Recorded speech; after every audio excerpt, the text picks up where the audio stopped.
ان الدین عند اللہ الاسلام۔ دوستو، دنیا کی 7 ارب 70 کروڑ آبادی میں صرف 16% لوگ ایسے ہیں جنہیں ہم ملحد، لدین یا سیکولر کہہ سکتے ہیں۔ ان کے علاوہ باقی ساری آبادی کے لوگ کسی نہ کسی مذہب یا دین کے پیروکار ہیں۔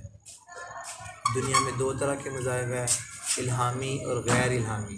الہامی مذاہب وہ ہیں جو اللہ تعالیٰ کی وحدانیت اور توحید کا پرچار کرتے ہیں۔ ان کی تبلیغ و تشریح کے لیے اللہ تعالیٰ نے مختلف انبیاء کو مبعوث فرمایا۔ پہلے نبی، پہلے انسان حضرت آدم علیہ السلام تھے، اور اس کے بعد یہ سلسلہ حضور نبی اکرم صلی اللہ علیہ وسلم پر آ کر ختم ہوا۔ اللہ تعالیٰ ان انبیاء کی مدد کے لیے وقتاً فوقتاً صحیفے اور کتب نازل فرماتے رہے۔ دوسری قسم کے مذاہب غیر الہامی ہیں جو لاتعداد ہیں، لیکن ان میں مشہور زرتشت، سکھ ازم، ہندوازم، جین مت، کنفوشس وغیرہ شامل ہیں۔ مذہب خالصتاً اللہ کا معاملہ ہے، اور کسی نہ کسی مذہب کی پیروی کرنے کے بعد نیک یا برے اعمال کا تجزیہ اور ان کے اوپر سزا اور جزا کا فیصلہ اللہ تعالیٰ نے ہی کرنا ہے۔ تو اس معاملے میں کسی انسان کی، اور خاص طور پر ہمارے سیاستدانوں میں سے خواجہ آصف صاحب، شیریں مزاری اور فواد چودھری صاحب کی رائے بالکل بھی معتبر نہیں ہو سکتی۔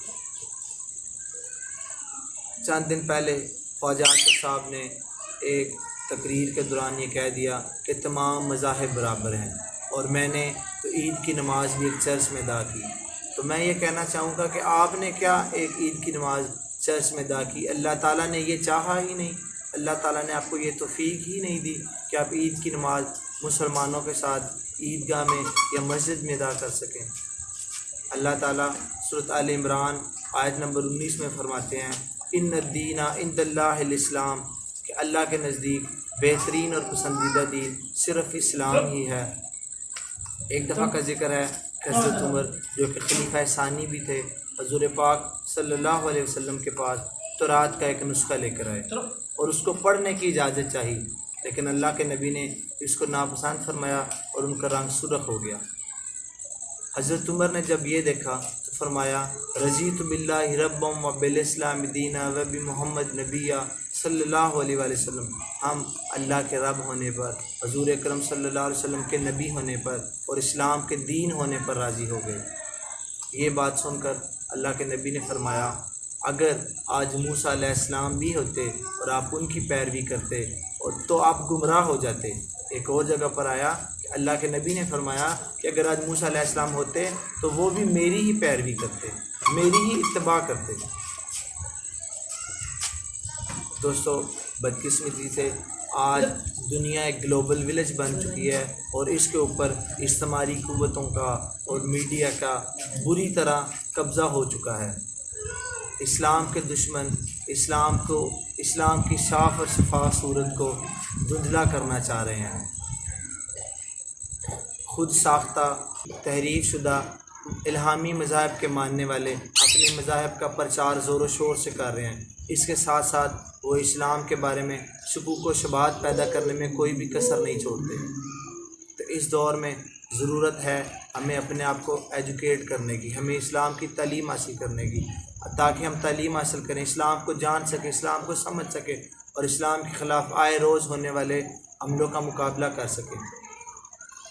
یہ کس طرح ہو سکتا ہے کہ دنیا کا جو افضل انسان ہے، جو افضل نبی ہے، جو تمام انسانوں میں سے افضل ہیں، تمام انبیاء میں سے افضل ہیں، اور جو کتاب ان کے پاس آئی وہ تمام کتابوں میں سے افضل ہے، اور جو دین ان کے پاس آئے، جو دین وہ لے کر آئیں، وہ دین افضل نہ ہو؟ بدقسمتی کی بات ہے کہ آج ہم نے اس بحث کو چھیڑ لیا کہ تمام دین برابر ہیں، حالانکہ یہ تو روز روشن کی طرح آیا ہے کہ افضل اور پسندیدہ دین تو اسلام ہی ہے۔ اللہ تعالیٰ نے سورۃ توبہ کی آیت نمبر 33 میں فرمایا، اسی لیے ہم نے اپنے نبی کو ہدایت اور سچا دین دے کر بھیجا تاکہ وہ دوسرے دین پر غالب آ سکے، اگرچہ اس کو مشرک ناپسند فرمائیں گے۔ تو اللہ تعالیٰ واضح الفاظ میں بتا رہے ہیں کہ اسلام ہی ان کا پسندیدہ دین ہے اور اسلام ہی غالب ہو کر رہے گا، لیکن بدقسمتی سے ہم اور ہمارے حکمران پتہ نہیں کس رستے کو چل پڑے ہیں۔ خطبہ حجت الوداع کے موقع پر اللہ تعالیٰ نے اپنے آخری نبی پر اپنی رضاعت کا اعلان کرتے ہوئے فرما دیا کہ اے نبی، آج کے دن ہم نے آپ کے لیے آپ کا دین مکمل کر دیا، اپنی نعمتیں مکمل کر دی اور آپ کے لیے اسلام کو دین پسند فرمایا۔ اس پرفتن دور میں ہمیں ضرورت ہے جاگنے کی، ہمیں ضرورت ہے شعور پیدا کرنے کی، اسلامی معاملات میں شعور حاصل کرنے کی، تعلیم حاصل کرنے کی، تاکہ ہم استعمار کی ان قوتوں کو، استعمار کے ان حربوں کو اچھی طرح سے ان کا مقابلہ کر سکیں اور اپنے مذہب اور اپنے دین کی حفاظت کر سکیں۔ السلام علیکم۔